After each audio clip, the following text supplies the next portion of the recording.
I'm told that you've had a rather hard-working day. Danny's had you here, I don't know for how many hours, and most of you have been traveling. So in case you think that I don't have lots of prepared notes and speeches to read out, I've got lots of them. I could read all of this, but I will submit that to you, Danny, if you don't mind, in writing, and perhaps just make 1 or 2 points, because I don't read too well. The first point to make is that South Africa has been, as you're well aware, isolated internationally prior to 1994. And as a result of which, it has never been marketed as a tourism destination prior to 94. If anything, the United Nations and other friends of the freedom struggle discouraged people from coming to South Africa, discouraged investment, discouraged sporting links, discouraged people from coming here. So we have this huge deficit to overcome, and we need to overcome it, primarily because tourism has some very hard economic realities attached to it for us. It's not just a nice fanciful thing to do.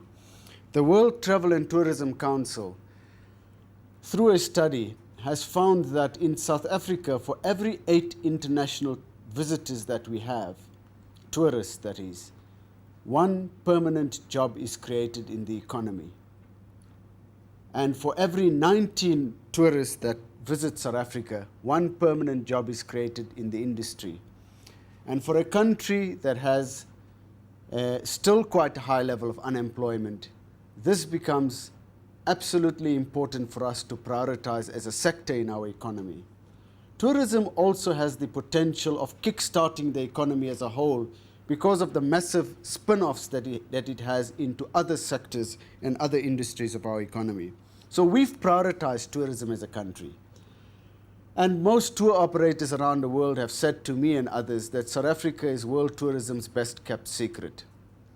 For example, one of the 2 biggest German tour operators, tour operators is Day Tour. The other is TUI. The Day Tour management was here last year in order to see whether they should bring their annual convention of German travel agents to South Africa this year. Every year they take 700 of the best performing German travel agents on a 10-day junket to some exotic destination, and they sell their products because they're wholesalers. They sell their products to the travel agents. And they were in Australia last year in November, and they've decided that this year they would come to South Africa. And of course they bring, because they bring such a large number of travel agents, they have to ensure that all of the facilities are up to scratch and would meet their requirements. In discussion with them, I said to them, why is it that we don't have more Germans visiting South Africa? And I was just newly appointed as Minister for Tourism by President Mbeki last year. And they said the biggest single reason is because Germans don't know about South Africa as a tourism destination. Those Germans that do come here as a result of word of mouth, or they know somebody who's been here and they've heard that it's a nice place. So we're going all out to market. When the Minister of Finance announced the budget just over a week ago, he announced a 200% increase for marketing South Africa as a tourism destination because of this huge deficit that we have. And because it simply contributes very directly to socioeconomic upliftment.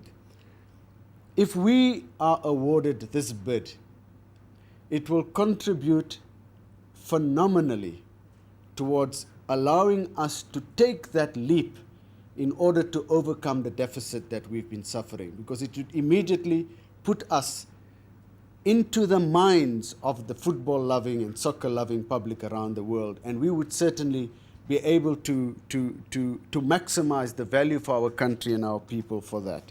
Finally, let me just say that we've launched, you may see this little South African flag in the shape of a person which says welcome. We've launched this welcome campaign, not internationally but in South Africa. among South Africans to educate South Africans about why it's so important for us to be warm and welcoming towards visitors and tourists, because tourists contribute to our economy. And it's a campaign that has caught on like wildfire throughout the country, and I'm sure you will encounter it during your stay here. Thank you very much.